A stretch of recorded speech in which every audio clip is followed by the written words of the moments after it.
Sorry. Morning, everyone. Welcome to the Monday edition of the Bread for Soul Convos with myself, Sir LSG. And thank you so much for joining us this morning. And I wanted to today's show. I've got a producer, somebody who's worked with a lot of different artists in the industry. Some of you might know him, John London. Some of you will know about him today on the show. And I'm very passionate about the people who make the music happen. I'm very much passionate about um, the production of the music, how the music actually comes together. So for me, that's one of my passions with my music. If some of you might know, with my music, I work with a lot of different artists, and I collaborate with a lot of different artists, musicians, producers.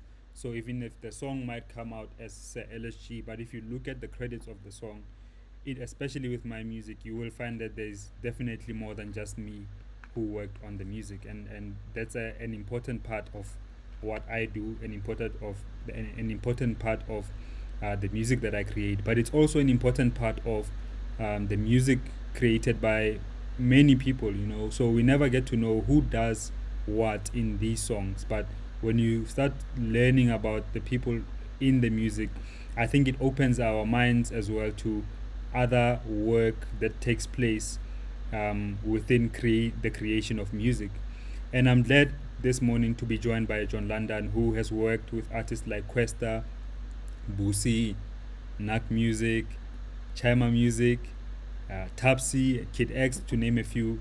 This guy started learning music at the age of 8 and studied at Damelin Bramley Music College, majoring in piano. As if that was not enough. He enrolled for his bachelor's at TUT, majoring in jazz and popular music. So we are talking to somebody who knows exactly what syncopation means and what a dominant seventh chord looks like, or at least sounds like. And I'm honored to have you on the show, John London. How are you, brother? I need to unmute you. Sorry, my bad. Yeah. Welcome. How are you? Sharp, how's it, my brother? Nah, get sharp, get sharp. Vele wadikava was the dominant seven. You know your stuff.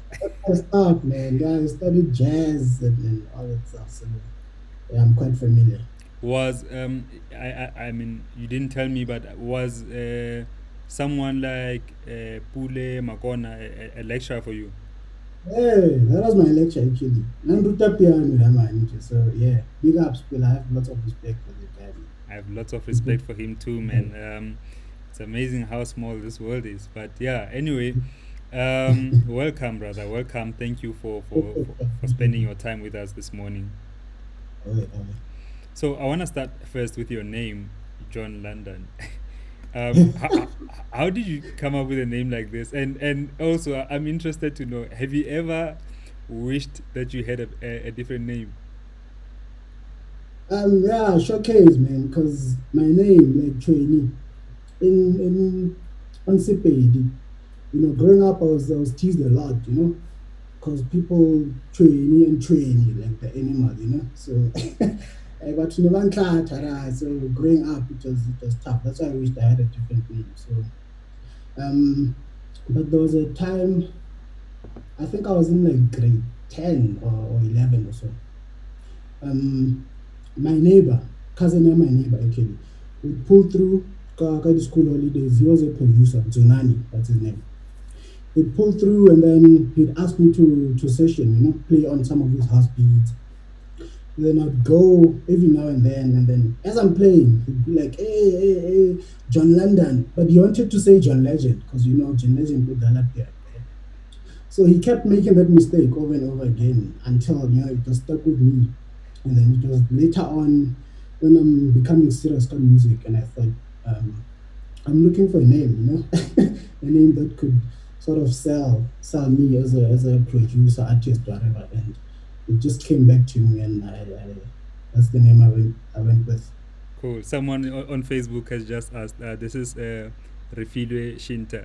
Have you ever went to London for that matter? No, I haven't went to London, but to Ireland, which is close enough, you know? Uh, Just the neighboring party, but yeah, nice. it's enough. Nice, nice, nice. Cool, brother. So your So, dad was a multi instrumentalist, and yeah, how did that, having a parent like that, shape your music career? no, it was everything, man. It was everything because I remember from age of 3, there was always a keyboard guy, so I'd always be fiddling with it, and although it didn't make sense then, but it grown me. Growing up with these instruments really available, at some point in time, you're bound to learn some of these instruments. And my mother as well, she was a gospel singer as well, so I definitely grew up in a musical home, so that played a huge role in me becoming what I am today. Yeah, and besides, learning from your dad and the influences that kind your family brought to you, what other influences, like who were you listening to back in those days when before you were a proper musician? Yeah. Obviously, my earliest influences were church. I grew up playing in church, Salominyani, and my father is actually the one who ushered me into that. I remember there was like one small keyboard game, and he'd play the right hand and not just play the bass. Until one day, I went up on stage and he didn't come with me. That's from that moment I knew, okay, that means I'm playing alone from me. But that was my earliest influence, and then I was the weird child. Like I was listening to jazz music in primary school, like guys like Jonathan Butler, Diana Krall. I yeah, like Jonathan Butler by like he's one of my first and the biggest influences. Mm. Yeah, I that's think that's the I think I'm glad that you mentioned church because generally I feel that church has a way of training musicians. Even maybe at the okay. time when you start, you kind of like don't really realize the training that you're going through. But church has a way Yeah. of training performances. There's a lot of unexpected things that happen at church. Like you'll be Oh, practicing. bro. What are some, I mean, like I want to get some of the your maybe moments that you remember, but I want to get through this point first. So, Gregory Porter, who's a jazz singer, an American jazz singer, who's also a church person. He grew up in the church, and he was saying that, the thing with the church is that you kind of always have to be prepared.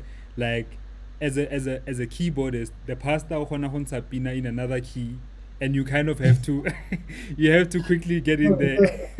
What are yeah, some of that's your proper training. experiences? Yeah, sorry. What are some of your those experiences for you?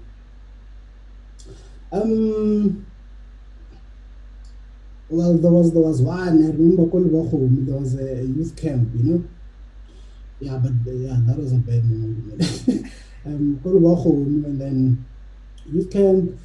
In between the services, got a break. That's when I was still a kid. I'd go to the stage and just play the keys until one of the chorus leaders, heard me. He's like, "Hey, I'm final galamnat." Like, when am I?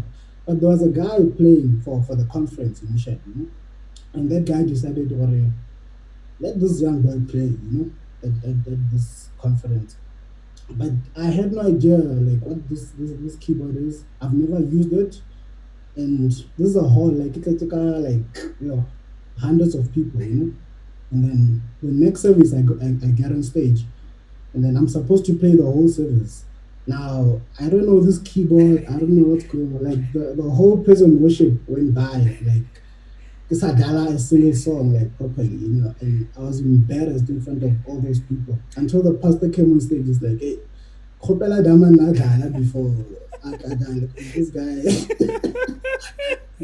he's killing the whole thing, But yeah, that's one of them. Sure, sure. I think that that's so powerful because we only learn from mistakes, and until you are faced with a situation like that, you will never know how to handle it. And these situations happen all the time throughout your career.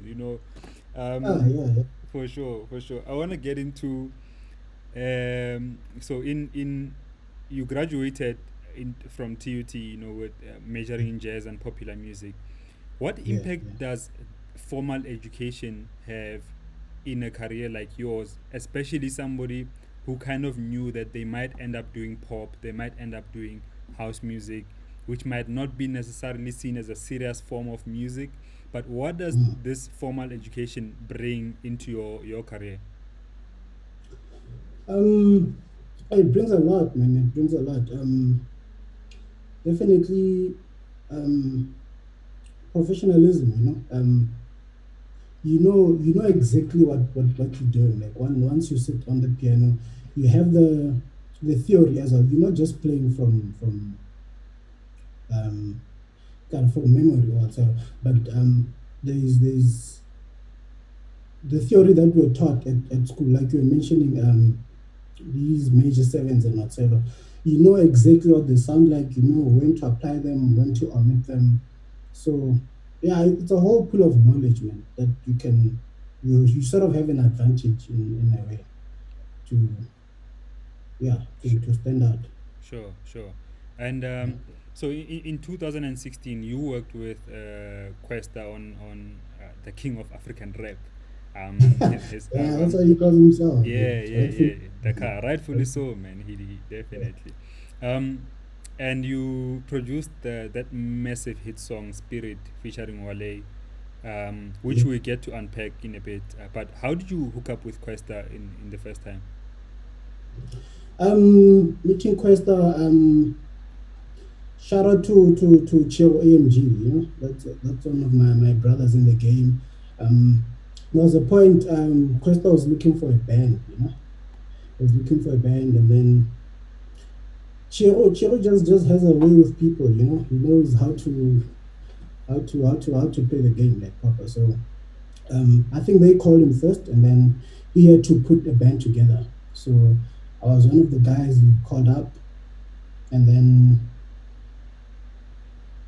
um, what is happening? Yeah, nireza ko baseline. There's a rehearsal space in Joburg called baseline, and then Uquesta pulled up. Kumala Savannah Interage, he was with TLT, Umakwa, and all these people. And Spirit was actually produced by Makwa. I just played that piano on my cylinder. So they pulled through, and then I met the guys. We rehearsed. After rehearsal, I linked up le Makwa, and then yeah, he played me some of his beats. Where he's going via production, and I thought, yo, this guy's special. This guy's a genius. And then he gave me a call a few weeks later to come through to the studio, and then yeah, that's where Spirit happened. Sure. It Man, happened, yeah. that was a super song, and actually, we will get to the piano part that you played on that song, Sure. because I think like we don't realize it. Like if you're a music consumer and you are just listening to the final product, sometimes we don't realize those subtle performances within the production that actually make a difference. Like if I talk to get to one point about Michael Jackson's "Don't Stop Till You Get Enough," that whole the way Quincy Jones explains the violins. So the way he explains it is like Michael Jackson actually wanted that part out, the part of the strings. He was like, "This is not working for the song." And Quincy Jones, as a producer, he's like, "My man, you don't know what you're talking about." You know what I mean? This ends up now becoming the part that really makes the song, or one of the most important parts in the song. So I want us to get to that piano part later, but Okay. if I could just carry on with the flow of the questions of the story, um, from a music production point of view, what exactly do Mhm. you do with when you produce for Questa or Nac Music or Tapsi? Like, because I know from a house perspective, but like when you produce something other than house, what exactly do you do for these artists in production? One of the things I had to do after graduating from TT from jazz school was to unlearn a lot of the information, because jazz is very complex. It's it's a whole lot of stuff happening. So I had to unlearn a lot of the information, and that took some years. I had to unlearn so that I can now properly um like ke kgone ho feta, like with these guys requests, because their music is very simple in terms of chords and whatsoever.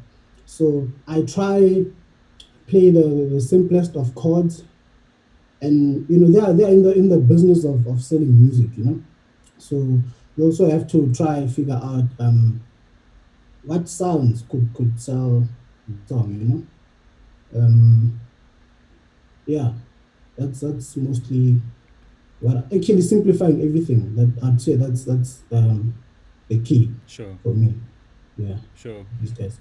And you seem to have to hold a rather special relationship with Nak music. I personally, Yeah, I love his work rate, man, and I believe yeah, he's it's always a lot, busy. He's working, right? big time. Yeah, yeah. But how did you hook up, and how, what kind of relationship do you guys have? Me and that music are actually friends, like it's different with him because I met him my first year coming to Joburg, like after high school. Many people don't know this, but 2009 was when I met Mac Music, and we met at music school. So many people don't know what this guy is vocally trained because they only hear him on the house music he's been doing. But that guy, yeah, his music knowledge is very broad. He's a proper vocalist. Yeah, I was playing for him back then in 2009. Jazz, Koskolo, fiddling around, and then we lost touch for a couple of years, and then later on he ringed me up. Things are looking good for me, and I need a music director, and I couldn't think of any other person. Sure. Yeah, that's A- not music. And oh man, that's amazing. It's so dope that you can meet other people. Like, you can meet someone now, ne? And it does not necessarily mean that you will work with that person right now. Like, for Right now, for any other reason, because yeah, it can happen later, and it doesn't even have to happen. You don't have to work with every musician that you meet, but it's amazing sure, that you can meet somebody now and have some kind of relation with him right now, and only yeah, get to the work later on in life. And that speaks to one of the things that I hold dear to my heart, and that is respect and humility and just being a nice person, because I think, yeah. yeah, Nothing to do with that. Just be nice, man. just be nice. Just be nice. Yeah. And what do you love the most about being in studio? Being studios like magic, man. Like you never know what's gonna happen. You are in studio. You are most of the time you are blank. You don't even have a conceptualized idea of what you're gonna do. So you just sit there and play around with sounds, and then boom, something just happens from that. So that's my favorite thing about being in a studio. Just the magic of it all. You never know what's gonna happen. Yeah, yeah. And then what? There's another studio thing that I want to ask you about. Let me get those things. So, with the people that you work with, ne, like especially rappers do this a lot, and I personally cannot do this. So I see pictures and videos of rappers. I've seen AKA do it. I've seen Casper do it, but you guys do Mm. it with Questa as well, where you just go into a hotel room. Either it's booked for like a week or whatever the case may be, or you're traveling for whatever, and then you set up a studio in the hotel. Firstly, I don't know how does that work for the neighbors or whoever is sleeping in the other room, because I imagine that place to be wild. But Yeah, yeah. what actually Lots happens? What of happens? trouble with noise. What happens then in that environment, Um, in a hotel, in a hotel studio?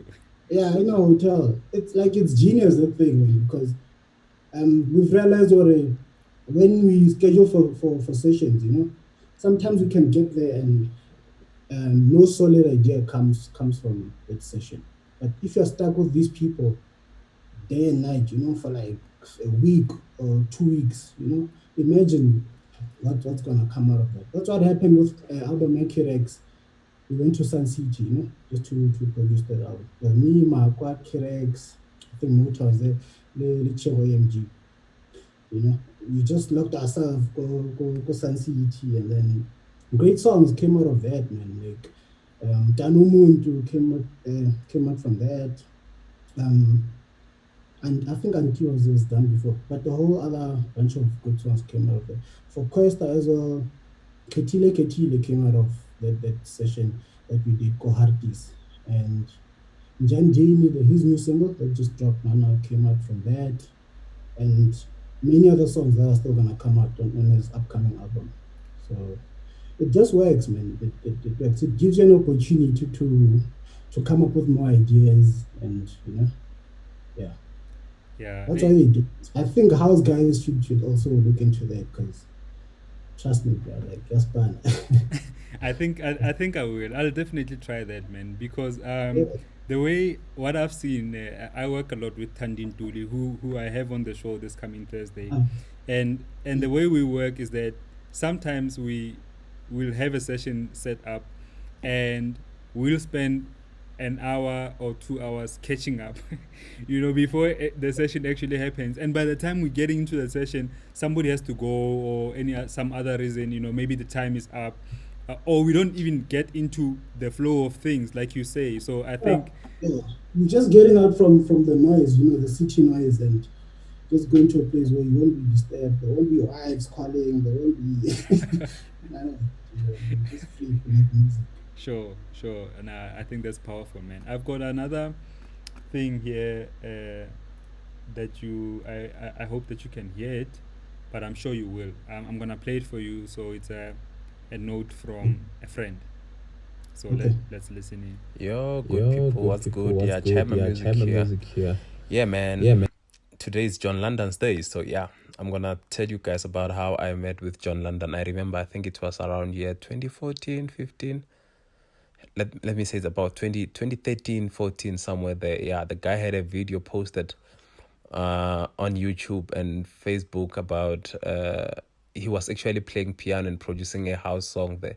And I saw this guy and I was like, damn, this guy is good, knowing me, because normally I just like giving props where when someone has worked on something good, I like reaching out and telling them, guy, what you're doing is good. Yeah, and then from there, that's me and John Lennon. That's how we met, and we made a few songs together, and we'll just play piano. I just liked how his touch on piano, and from there, I could see him that he's gonna grow, eventually, because I'm also a patient person, and he's got the patience, and he's open to do almost everything. He explores.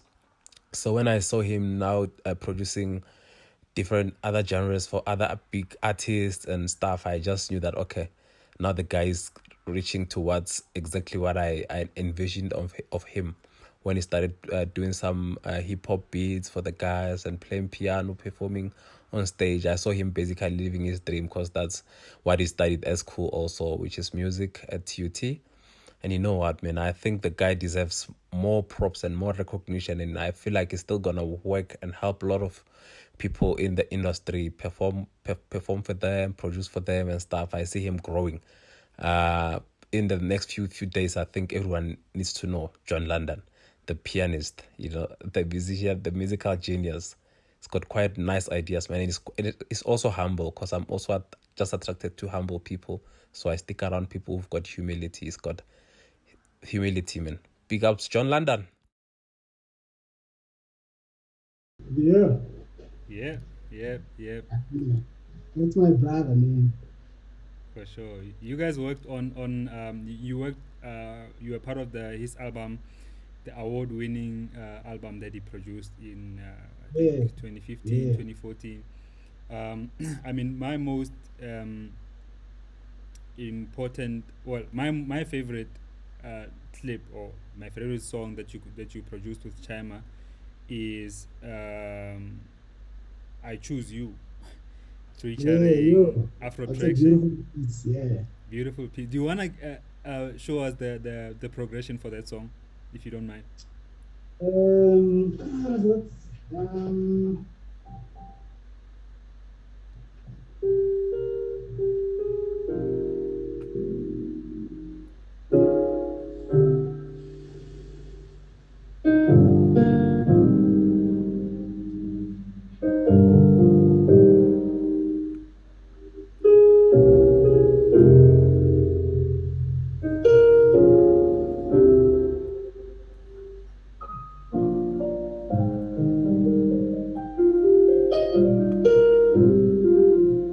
yeah, that is the progression. For sure. Yeah. I love that, bro. I love that. Yes, yes. And Yeah. the way you guys built it is like, yeah, man. That's Chima, man. You see, Chima with building songs. He was like, just start with the piano, silence, nothing else. When the shakers start kicking in, and the song just builds like that. I think Afro Traction comes in like after 2 minutes or so. Yeah, yeah. It's I love the like long intro. nice build up of a song. Mm, He's a genius, like, yeah. I Big up mean, to Chima. big up to him and big up to you too, bro. You guys are both geniuses, you know. Oh Um, yeah, I wanna know. Oh yeah, if you can show us the that piano piece that we were talking about from Questa's Spirit. yeah.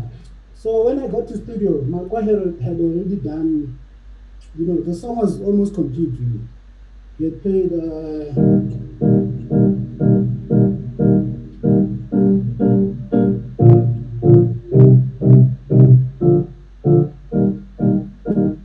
Marco can't really play keys, but, he managed to come up with that, which was a simple Asper chaser. So, yeah. So what I did was on the same chords, I just played a melody on the same chords. Um,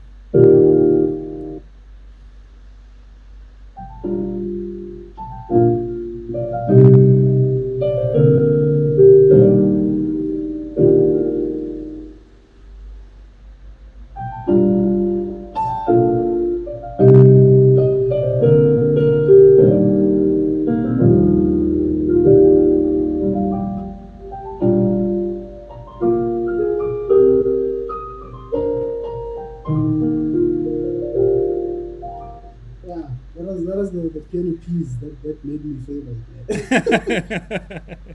Beautiful, Yeah, beautiful, after bro. that, I got to reply the next day, and everyone was like, "Yo, Farah, that thing you played, everyone is just singing this melody, it was a beautiful moment for me." Sure, sure, man. Yeah. I love this so much, and I'm sure like for you, okay, let me not assume, but I want to understand from you when you have become part of this song and before the song becomes big, just um, like you say, when you get to rap live, everybody's giving you props. How is that feeling for you? Yo, it's like sometimes it's just unbelievable, because these guys are big, man. Like Questa, getting props from such people, it just says a whole lot.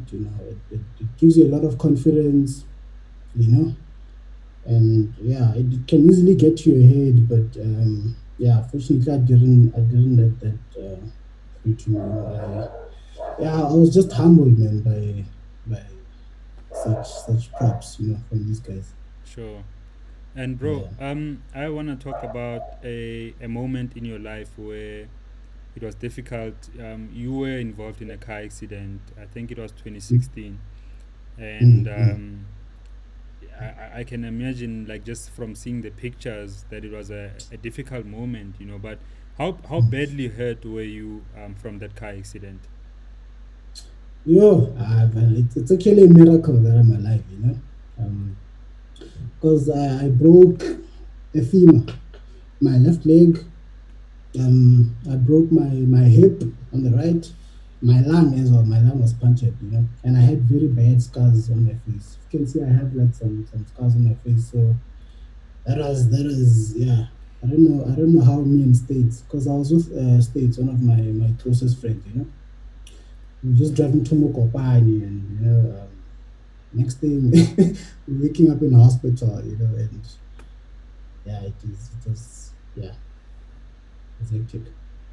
And I mean, injured. I can imagine like an accident like this, bro. I was in an accident in 2018, 2018, and mine Bro. wasn't that hectic to a point where I was not hospitalized, by the accident. But later, Mm-hmm. a few days later, I found out that my back, was injured and badly injured. So my lower back, I had problems. I experienced problems with sitting for too long. I had to get this chair for a lot of money just to support, like me Sure. and working in studio. And the physical part, I think you work on it. You go, you exercise, you go to Mm. physio, you do rehab like that, and that can always Mm. get better. But Sure. I want to ask you about the mental part of it, like mentally, Mm. how did this event affect your mind? Yo, it was hectic, man. Cause I think the biggest hit for me was that I just realized that I won't be able to do anything for for the next few months, probably almost a year, because it was about 7 months where I was like out of the game completely, trying to recover. Um, so yeah, I think that was the biggest hit for me mentally, not being able to provide, That was yeah. But it's not only negatives, that came out of that thing because with that time I was able to sharpen my production skills because prior to before that, um, especially working with music, I was just known as a session pianist, and then those 7 months gave me time to just sharpen my production skills, and that's around the time where I produced African Queen for Tapsi. So it was during that time where I produced that song. So yeah, I wouldn't say it's only negatives that came out of that thing. Although the event itself was negative. Yeah.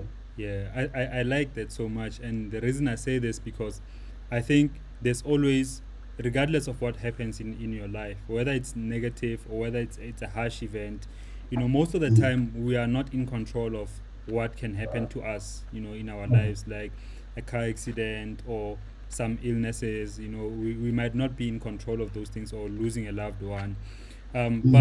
But what we are in control of is how we get back, from those things, because it's powerful to, yes, acknowledge that you are injured, you are in an accident, and this is happening to you. You need to get back. But it's also even more powerful to use that as a learning curve. What is it that you can do with this accident? How can it propel you forward? And I use mine mm. because I talk about it a lot, and it helps me because I feel like I share with other people what could happen in their lives and how they could deal with their own situations that are not necessarily good situations Sure. that they were put in. You know what I mean? Yeah. Um, but are you at all paranoid of being on the road since the accident? Now I'm fine, but I think for the next year because the accident happened 20 December 2016. So I probably only started driving like about September, October 2017, which was almost a whole year. But yeah, I was still paranoid until early 2018, where I was a bit better because yeah, actually shut that thing, man. Like it's yeah, it's yeah. It took a while for me to get over it, but I think I'm fine now, man. I think Sure. I've gotten Nah. over it. I'm glad you fine, bruh. And yeah, it is scary. Hey, I also make accident day. Goloi. You're like, no, I'll walk. Oh, yeah. Yeah. Anyway, I wanna know about touring. So you perform with these guys like Questa, but you perform a lot. I know with Knack Music, and he's a busy musician. You do country gigs, you do national gigs. Yeah. What does it like during a busy season? Like, what does being on the road look like? from getting from performing this gig, hotel room, being on the road, eating, not sleeping. What are some of the things that are happening when you're on the road and when you're traveling with a performing an on tour artist? Yeah, a lot happens on the road, man. Like, first of all, sleepless nights, bro. Especially in December. From November going into December, our gig guide looks crazy. Almost every day of December. You drive 4 hours to this place to catch an hour flight to that place, get the drive another 4 hours, drive back tomorrow, you flying back.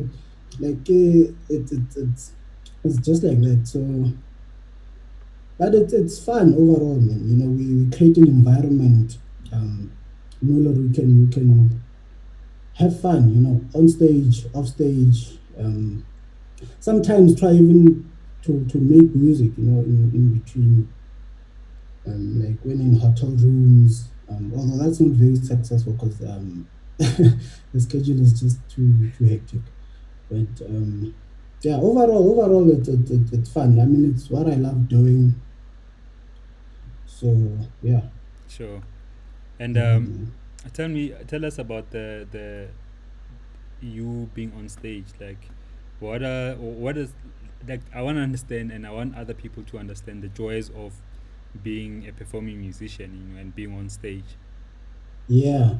Um, yeah, being on stage is electrifying, man, because you're on stage and there's thousands of people just watching you. They're watching and enjoying what you're doing. These people put up for you guys. So it's like it's a dream come true, man, because as a kid, this is what I used to dream of. I'd attend all these festivals and I'd want to be on those stages, and today I find myself there. So yeah, it's I don't know what better ways to use, but it's extremely fun. It's electrifying. Yeah. Sure.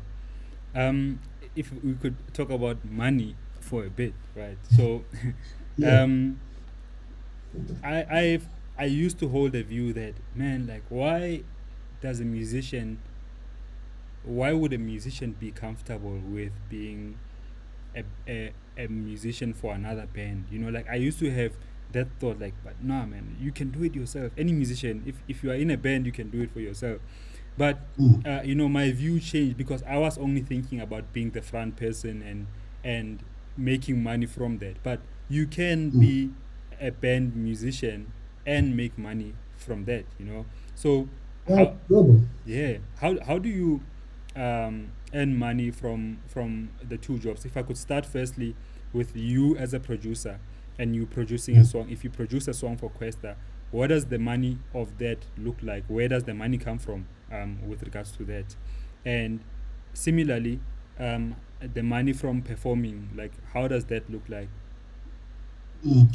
Um, well, I can't give you exact figures. But well, I can't give you figures, actually. Yeah, sure. But No, I get what Lois say, Chatley. But I just want to yeah. understand: is it when you produce a song for Questa, right? Like, is it a thing, Yahore?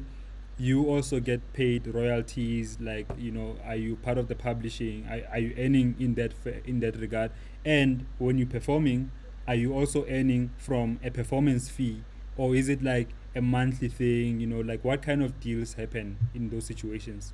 Well, it differs. But in my situation is that if I did something with Rap Life or Buquest or whoever, I would then after the work is done, I would then send an invoice. Well, this is what I feel the work I did is worth, and then they'll pay me for that. And then on top of that, it's royalties always. You have to discuss splits the moment you're done with a song. You have to discuss splits. So you know how much is allocated to you, how much is allocated to everybody. And it has to be agreed upon with everyone who was working on the song. Otherwise, like go Samro, they put it on dispute. Damn, sorry, man. Okay, you know, yeah. Okay. Um, yeah, royalties. Although royalties pay after a long time. You know that for sure. Yeah. They probably pay after between a year and 2 years. Sure. So yeah, that's how I generate money. And then with gigs, these gig fees agreed between you and the artist you're working with, or for every gig you're gonna pay me this much, and then it's just simple as that. Sure. Okay. Yeah. And yeah, because you mentioned royalties and Sambro, I wanna know, like, you've if you worked on a song like this, right? Let's say you worked on Tapsi's. What's that Tapsi hit that you worked on? African, yeah, Yeah, yeah, African Queen. yeah, If you working on this song and you producing this song, right? And now you are receiving this money from Sambro, like a big song like right, that. Can you put yeah, into context, right? Not necessarily for this song, but any a big song like that that's played on a lot of radio stations. Um, mm. what was the first big amount that you received for any big song? Like, let's say you create Cash Focus, yeah, some royals and yeah, Cash Focus. What was the biggest one? Like the first biggest, the first big one, not the biggest one, but the first big one that you received. I think the first big one was around 15K. That was, yeah, that was the first biggest one I got from royalties. Yeah, it was around 15K. Yeah, and Yeah. I'm sure you've obviously went you went above that now because Yeah, you have to. I mean, you're growing, you're working with a whole lot more people, and the songs are just piling up. So every now and then, somebody surprises you with some good money, and it's money you forgot about. That's the beauty of it. You forgot about this money. You worked on this song 2 years ago, and all of a sudden, this song is giving you like a 15K or whatever. And I was talking to another guy. Obviously, I can't say his name. He's also producing some of the bigger songs on radio. That man like we talk about over 100K, on royalties, on just royalties, and these other things you're doing on the side. So I think it's decent money. sure, Yeah, it's worth it. man, it's definitely worth it. But I mean, like, also, I think uh, I started thinking about my royalty money as more of for either reinvesting the money into my current productions or or saving it for future productions. So I want my royalty money to refinance the music that's gonna come later or Mm. now. But one thing I can tell people, that guys, there's nothing like, that feeling when usna chelete, ne, where you have nothing, and then you get in the morning an SMS, cling, cling, cash So focus, from like, Sambro. it's like Zagaya Samro knows, for this guy out there, like he knows, and then that's when the money comes. It's always happened like that, you That find is out. so true. It happens like that for me too. Uh, Every and time I you get to, know, I gotta, I think there's collusion between Sambro and our banks. Ba wana runare. I gotta walk out there. I gotta walk out there. I gotta aramu zame. because Um. it's a tough pass through it in, man. Mm, Like it's not easy at all. yeah. You Yeah. go broke most of the time. Sure. So Yeah. you keep fighting. For Mm. sure. And I think it's also powerful that people realize that if you are broke, guys, like, you're not the only one. We also go broke, Especially in like. times like these, man. Like with this lockdown Mm, and all that stuff. It's taken a toll on us big time. big time, bro. Mm. And how best would you then advise a musician or somebody who's a musician and would, maybe their own thing is not really popping, for themselves, but they are a good Mm. musician, they can play keys or any other instrument, and they Mm. wanna get into, how would you advise them to get into those spaces of performing for someone and performing for a big artist? Um, yeah, there's not really a formula, you know. Sometimes you can call it luck, but I think that the best thing to do for yourself as a musician is to just be open minded, you know. Because most musicians, like, we've locked ourselves to certain genres. You find a lot of musicians only go the kerekeng, and they're not doing anything else, like outside of church, or they're just playing jazz. If that's what you want and you're comfortable there, that's fine. But if if you want the if you look at the bigger picture, you know, or if you want to get out there, that's exactly what you should do. You know, start hooking up with producers. You know, um, I myself used to look down on some producers just because I felt that I have a better knowledge of music, just because I understand harmony, I can play keys, whatever. But as soon as I got close to these people, like Wumakwa, he probably can't play keys like I do, but that guy is a genius in the studio, you know. And getting close to that guy, I started appreciating them more and wanting to work more with them, understanding how they work and learning the game from their point of view. Sure. So I think, yeah, let's team up. Musicians and producers, we should be working together, you know.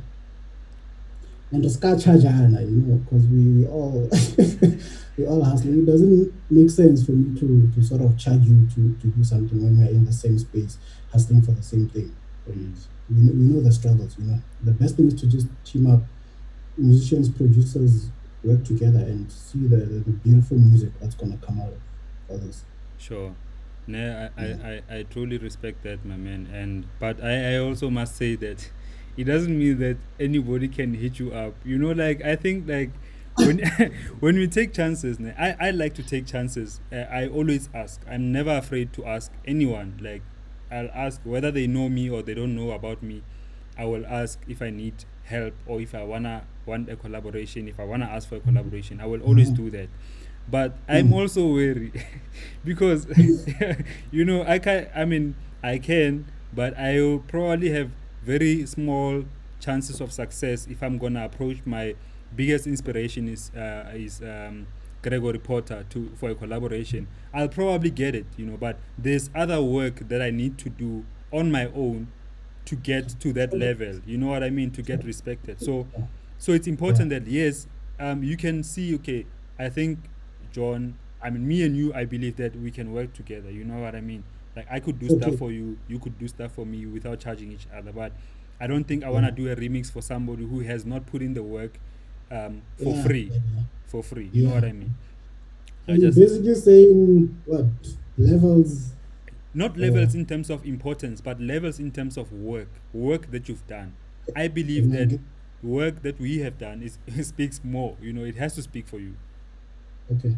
Yeah, that's what I mean. Good That's what I stuff, mean. you know. Yeah. Sure, but not even in terms of popularity or in terms of Okay. do people know you? No, no, no, no, not with that. But only with regards to work done. If you have a history and you can show that you have done this, it's easier for Yeah. somebody to say, "Oh, okay, I think I can work with this guy," or like hip hop people say, "I think I can fucks with this guy."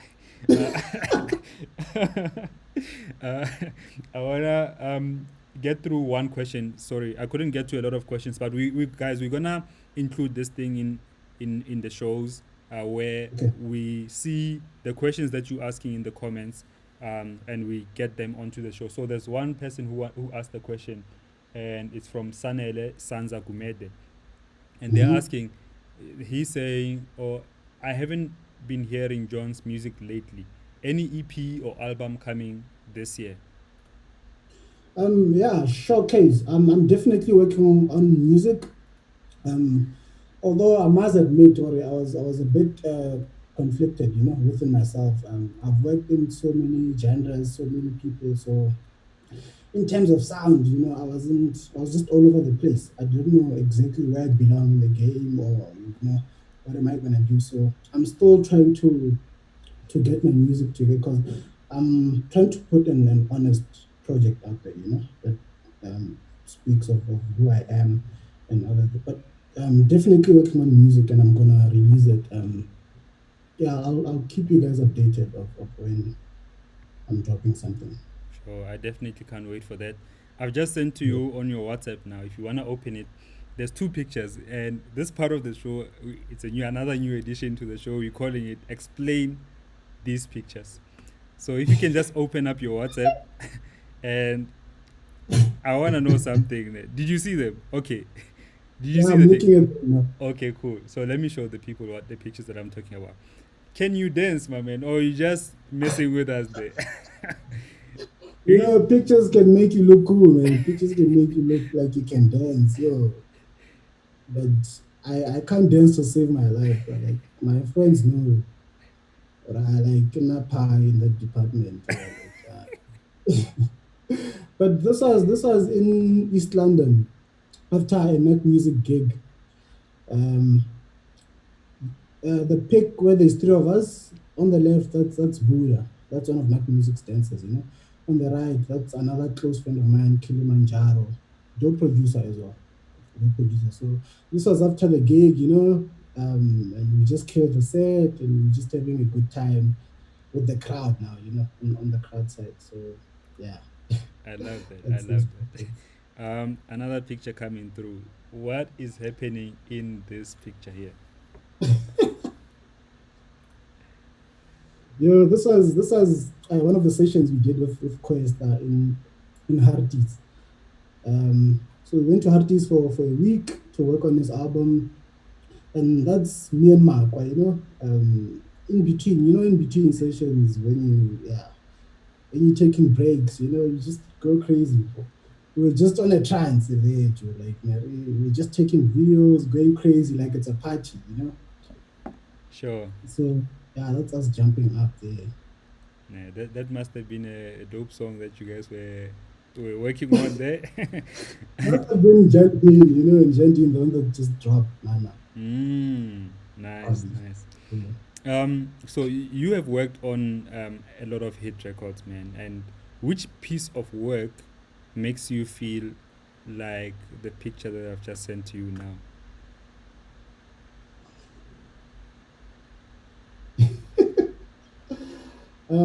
I'd say the latest one, man, that I did with Berita, Jikizinto is just, yeah, I feel like it just certified me, as a producer, it went to the top, on some radio stations. So yeah, looking at this picture, yeah, no, I can only think of Jikizinto. Because we did it in Cape Town by the beach, there's water behind me there, so yeah. Yeah, no, talking about water.